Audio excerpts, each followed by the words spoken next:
Magandang tanghali po sa inyong lahat at maraming salamat. Alam ko kumakain ng karamihan sa inyo. At ako patakas na rin at may lunch meeting po. Eto nga, kahapon maganda naman at napaliwanag sa hearing tungkol sa Resolution 6 ng ating mga dalubhasa, mga expert, mga legal luminaries and constitutional framers na hindi angkop itong proseso ng PI na sinimulan at kinakailangan maging maingat, masinop sa pagpapalit ng ating konstitusyon.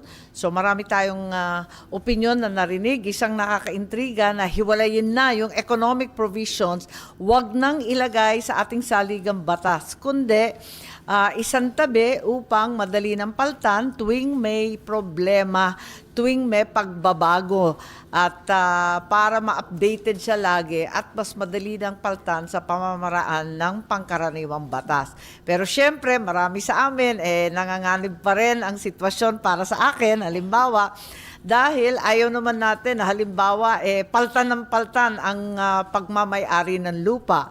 Mamaya tataas na yung presyo masyado, wala nang Pilipino maka-afford. Pagkatapos yung natural resources, talagang God-given yan para sa Pilipino, dapat tayo rin ang makinabang. So I think overall it was a very interesting hearing. I know na tuloy-tuloy pa rin ang panawagan ng Kongreso na magkaroon ng ceasefire. Sa palagay ko, hindi naman kami lumalaban, hindi naman kami umaatake, kundi pinapaliwanag lang natin sa taong bayan at sa lahat ng legislator kung ano ang dapat na patakaran para liwanagin natin yung mga issue. Yun naman, hindi naman tayo nakikipag-away, nakikipagbunuan. Ito ang sitwasyon. Ngayon, nauso itong mga loyalty, sa haba ng panahon na nasa politika po kami, ang alam ko, kapag nagkakaroon ng protestations of loyalty, may problema. Kaya eto nga, bakit nagkakaganito, talagang may konting gulo. Ayusin na natin para makapagtrabaho at inip na ako sa bakbakan na ganito. Ang natitira na lamang po dun sa PI na investigasyon na nasa akin, yung pagsasalita ni Attorney Anthony Abad. Dahil siya kasi ang nakapirma dun sa form. Kinakailangan talaga siyang kausapin at magsinumpa ang salaysay kung kinakailangan upang ipaliwanag kung sino siya at bakit siya may et al. Na sinasabi naman hindi raw siya mismo kundi yung pirma. Alin ba talaga? Litong-lito na po kami. Maliban pa dyan, kinakailangan din ipaliwanag kung saan nanggaling yung 55 million pesos. Hindi siya maliit na halaga na ginastos para sa TV ad. Hanggang ngayon, sabi nung Mr. Oñate at kanyang mga abogado, ibibigay daw nung hearing. Nagintay po kami na nagintay hanggang alas 4, wala naman. Nakailang araw na po, 1 linggo na, wala pa rin. Kaya kinakailangan ibigay yan kaagad at ipakita kung sino yung mga donors dyan. Tinitignan natin sa BIR dahil dapat nandyan din yan, may resibo dapat, at may pagbabayad ng donor's tax. Lahat yun wala Kaya nakakapagtaka. At inamin rin ni Mr. Oñate na cash daw, sambulto ng cash ang dinala kay Mr. Greg Garcia. Baka maari naman nila i-detalye at ipaliwanag to dahil ang resibo naman, ba't napunta naman sa abogado? Parang napakagulo ng transaksyon.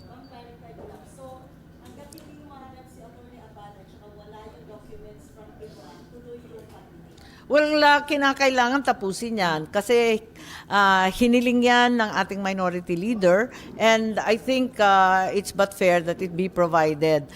Lumampas na nga yung deadline na sana the same day kasi siyempre madali lang yan, di ba? Alam mo naman kung sino ang nagbigay at tulad nga ng sinasabi ng ibang senador, ba't mo ikahihiya yun? Siyempre, pag mamalaki mo, kung kaya mo mag-donate at talagang naninindigan ka, naniniwala na kinakailangan palta ng saligang batas, advokasya mo yun pag malaki mo. Wala namang problema yun.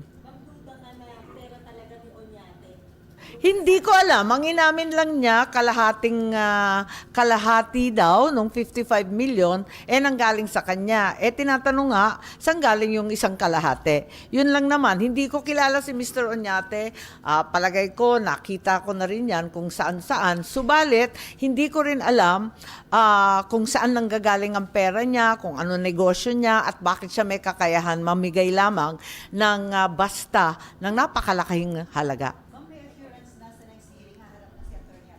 Well, nag-email siya na after February 8, available na daw siya. So, tentatively, naka-schedule ako ng February 13. Sana matuloy kahit at 13.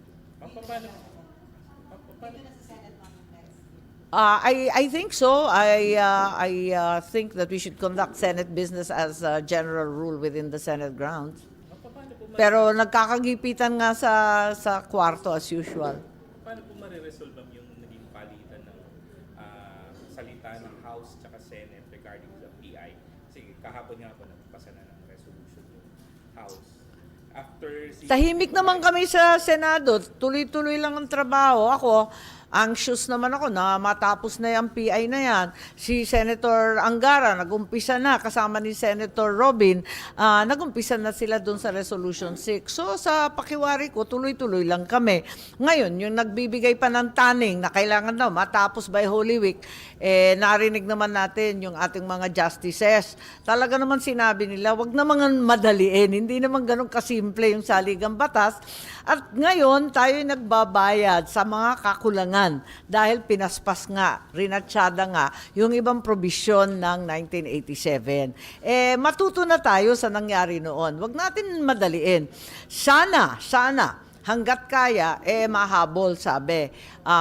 Sa susunod na eleksyon, 2025, mahabol yung plebiscite. Although, ang COMELEC naman nagre-reklamo na hindi daw nila kaya na. Di ko alam. So, yun lang ang akin. Walang deadly deadline dito. So yung stand nyo, pabor din dun sa mga maestrado, ex-justices na, lagay na lang natin as an ordinaryo, wag na sa constitution nyo itatapos. Hindi ako masyadong sold doon. Although it's an option for certain industries, probably we can carve out. Tignan natin. Pero natatakot rin ako kasi doon sa land ownership, baka maiwan ng Pilipino na wala ni maseterang lupa sa sariling bansa kasi naging masyado ng mahal. Ganon din yung natural resources, yung ating mga minerals kasi fifth most mineralized country tayo sa buong mundo. Baka mapunta naman lahat ng pera sa mga dayuhan. Dapat makinabang naman ng Pilipino. So medyo umaalma ako doon sa sinasabing isang tabi. Although, as I said, that is also something to be considered. Parang kinoconsider ng House na intense assault at violation ng parliamentary courtesy yung ginagawa ng investigasyon ng Senate about people's speech. Kung tutuusin, pwede ring sabihin, ano pa ang natitira sa interparliamentary courtesy? Pinapatay na nga yung Senado. Pero ganun pa man, kinikilala pa rin natin ang interparliamentary courtesy. Hindi ko nga sinabpina yung mga empleyado nila. At kung tutuusin, hindi naman covered ng immunity yun kasi hindi naman sila members of parliament. Nakalista sila doon, ang klaro-klaro sa lahat ng mga tinex nila na sila ay COS or Office of the Speaker or House of Representatives employees. Hindi ko pa nga sinasabpina dahil nga gusto ko may manatili pang kortesiya kahit ina-abolish na ang Senado. Thank you. Apa. The Senate President and the House Speaker should sit down to bring their past. May pag-asa pa ba? Kasi nakailang meeting na, hindi naman sila tumutupad sa usapan. Di ba kailangan din mag-reach out kung i-initiate ng vote is either on the part of the Senate President or the House Speaker? Ay, sa palagay ko, we should leave it in the wisdom of the Senate President because he, after all, conducted those face-to-face meetings during which, time and again, the agreements were violated.